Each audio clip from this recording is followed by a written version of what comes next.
متقین والصلاة والسلام على اشرف الانبیاء والمرسلین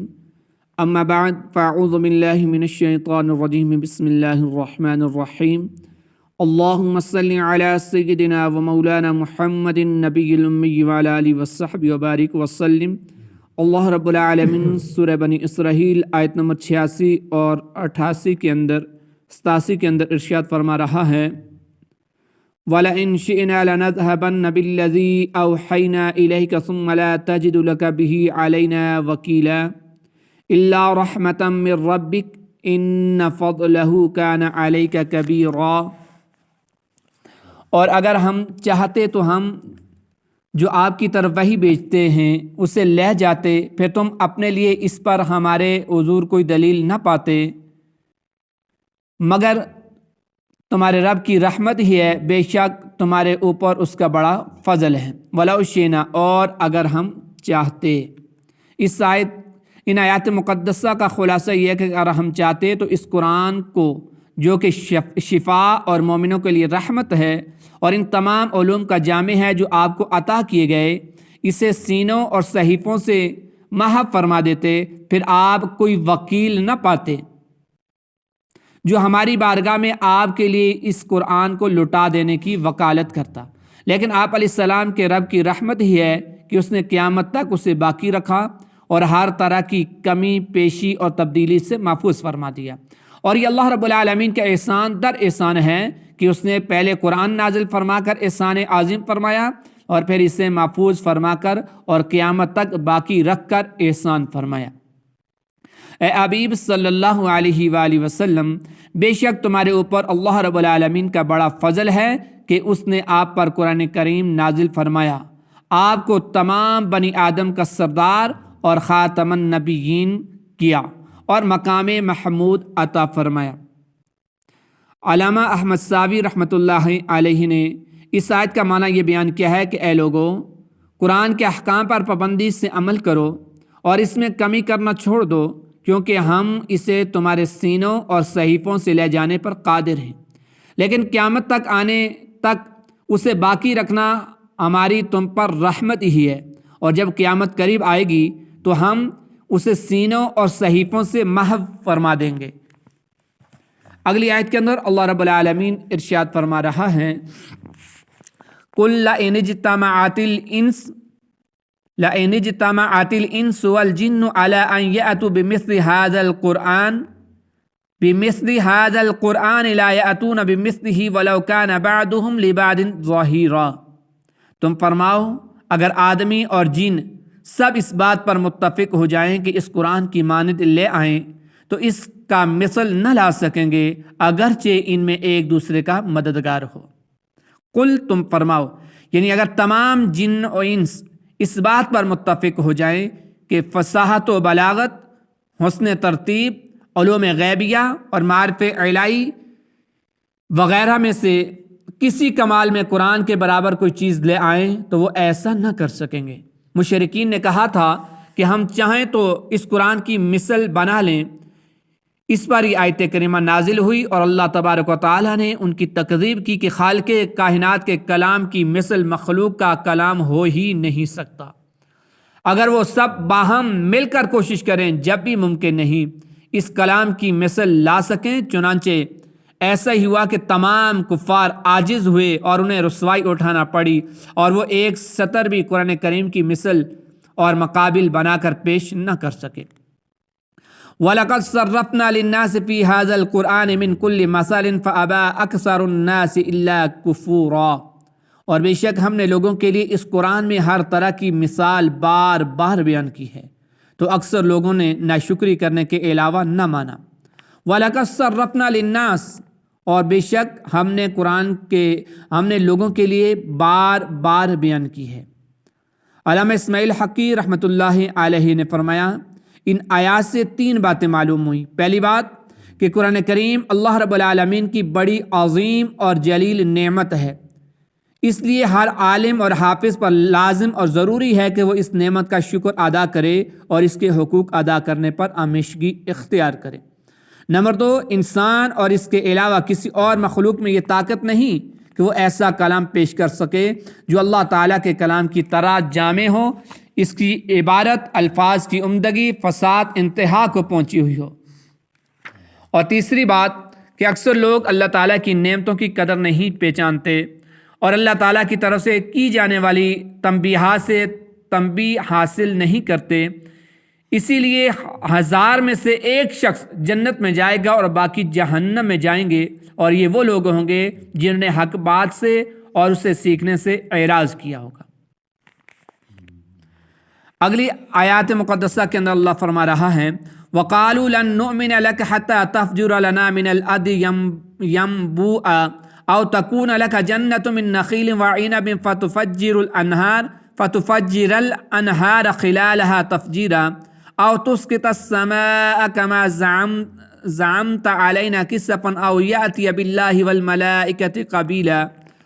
أَوْ يَكُونَ لَكَ بَيْتٌ مِّن زُخْرُفٍ أَوْ تَرَىٰ فِي السَّمَاءِ وَلَن نُّؤْمِنَ لِرُقِيِّكَ حَتَّىٰ تُنَزِّلَ عَلَيْنَا كِتَابًا نَقْرَؤُهُ قُلْ سُبْحَانَ رَبِّي هَلْ كُنتُ إِلَّا بَشَرًا رَّسُولًا۔ اور انہوں نے کہا ہم تم پر ہرگز ایمان نہ لائیں گے یہاں تک کہ تم ہمارے لیے زمین سے کوئی چشمہ بہا دو، یا تمہارے لیے کھجوروں اور انگوروں کا کوئی باغ ہو، پھر تم ان کے درمیان خوب نہریں جاری کر دو، یا تم ہم پر آسمان ٹکڑے ٹکڑے کر کے گرا دو جیسا تم نے کہا، یا اللہ فرشتوں کو ہمارے سامنے لے آؤ، یا اللہ اور فرشتوں کو ہمارے سامنے لے آؤ، یا تمہارے لیے کوئی سونے کا گھر ہو، یا تم آسمان پر چڑھ جاؤ، اور ہم تمہارے چڑھ جانے پر بھی ہرگز ایمان نہ لائیں گے جب تک ہم پر ایک کتاب نہ اتارو جو ہم پڑھیں۔ تم فرماؤ میرا رب پاک ہے، میں تو صرف اللہ کا بھیجا ہوا ایک آدمی ہوں۔ وقالو، اور انہوں نے کہا۔ آیت کا شان نزول اس طریقے سے ہے کہ جب قرآن کریم کا اعجاز خوب ظاہر ہو چکا اور واضح معجزات نے حجت قائم کر دی اور کفار کے لیے عذر کی کوئی صورت باقی نہ رہی، تو وہ لوگوں کو مغالطے میں ڈالنے کے لیے طرح طرح کی نشانیاں طلب کرنے لگے، اور انہوں نے کہہ دیا کہ ہم ہرگز آپ پر ایمان نہیں لائیں گے۔ مروی ہے کہ کفار قریش کے سردار کعبہ معظمہ میں جمع ہوئے، انہوں نے رسول اللہ صلی اللہ علیہ وآلہ وسلم کو بلوایا۔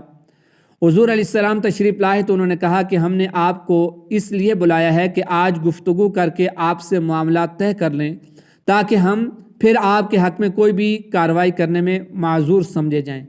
عرب میں کوئی آدمی ایسا نہیں ہوا جس نے اپنی قوم پر وہ شدتیں کی ہوں جو آپ نے کر دیں۔ آپ نے ہمارے باپ دادا کو برا کہا، ہمارے دین کو عیب لگایا، ہمارے دانشمندوں کو کم عقل ٹھہرایا، ہمارے معبودوں کی توہین کی، ہماری جماعت متفرق کر دی اور کوئی برائی اٹھا نہ رکھی۔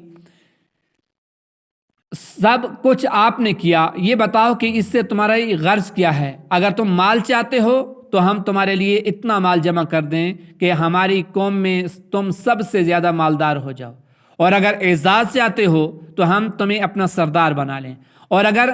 ملک و سلطنت چاہتے ہو تو ہم تمہیں بادشاہ تسلیم کر لیں۔ یہ سب باتیں کرنے کے لیے ہم تیار ہیں، اور اگر تمہیں کوئی دماغی بیماری ہو گئی یا کوئی خلش ہو گیا ہے تو ہم تمہارا علاج کریں، اور اس میں جس قدر خرچ ہوا اٹھائیں۔ سرکار دو عالم صلی اللہ علیہ وآلہ وسلم نے فرمایا ان میں سے کوئی بات نہیں، اور میں مال، سلطنت اور سرداری کسی چیز کا طلبگار نہیں، بات صرف اتنی ہے کہ اللہ تبارک و تعالیٰ نے مجھے رسول بنا کر بھیجا ہے اور مجھ پر اپنی کتاب نازل فرمائی اور حکم دیا ہے کہ میں تمہیں اس کے ماننے پر اللہ تعالیٰ کی رضا اور نعمت آخرت کی بشارت دوں، اور انکار کرنے پر عذاب الہی کا خوف دلاؤں۔ میں نے تمہیں اپنے رب کا پیغام پہنچا دیا ہے، اگر تم اسے قبول کر لو تو یہ تمہارے لیے دنیا اور آخرت کی خوش نصیبی ہے، اور نہ مانو تو میں صبر کروں گا اور اللہ تعالیٰ کے فیصلے کا انتظار کروں گا۔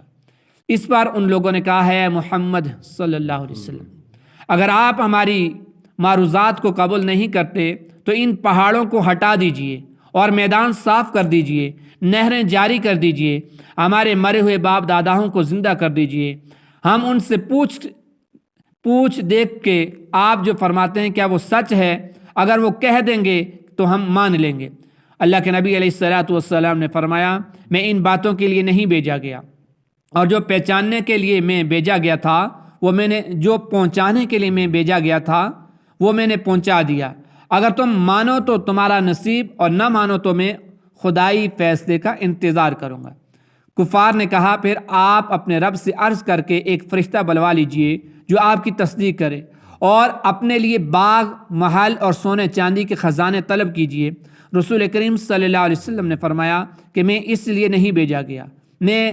بشیر و نذیر بنا کر بھیجا گیا ہوں۔ اس پر وہ لوگ کہنے لگے، تو ہم پر آسمان گرا دیجئے، اور ان میں سے بعض یہ بولے کہ ہم ہرگز ایمان نہ لائیں گے جب تک آپ اللہ تعالیٰ کو اور فرشتوں کو ہمارے پاس نہ لائیے۔ اس پر نبی مکرم صلی اللہ علیہ وسلم اس مجلس سے اٹھائے، اور عبداللہ بن امیہ آپ کے ساتھ اٹھا اور آپ سے کہنے لگا، خدا کی قسم میں کبھی ایمان نہ لاؤں گا جب تک آپ سیڑھی لگا کر آسمان پر نہ چڑھو اور میری نظروں کے سامنے وہاں سے ایک کتاب اور فرشتے کی ایک جماعت لے کر نہ آؤ، اور خدا کی قسم اگر یہ بھی کرو تو میں سمجھتا ہوں کہ میں پھر بھی نہ مانوں گا۔ حضور نبی مکرم صلی اللہ علیہ وآلہ وسلم نے جب دیکھا کہ یہ لوگ اس قدر ضد اور عناد میں ہیں اور ان کے حق سے دشمنی